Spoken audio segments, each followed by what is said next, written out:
In this video, I'm going to show you how to fix there has been an error in Microsoft Store. So this normally happens whenever you try to install any applications on Microsoft Store. I'll show you how to fix it. First, you have to close Microsoft Store, then go to search, type in settings, go to settings, then go to apps, installed apps, then scroll all the way to the bottom. Let me just scroll all the way down. Then click System Components, and then you will find Microsoft Store. Click on the three dots, Advanced Options. Now you have to scroll down, click on Repair, wait for it to finish repairing, then click on Reset. Click on Reset here, then just wait for it to reset.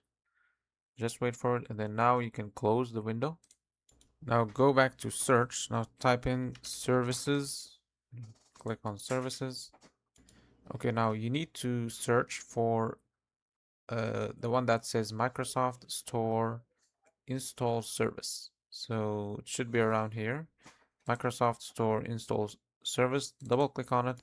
Now what we want to do here is first we need to set this type to automatic.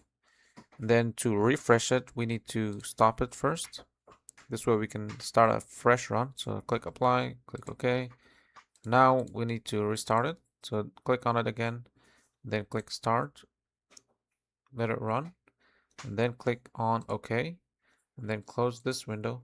Now we're going to go to search, type in run, click on run, and then type in here this command wsreset.exe,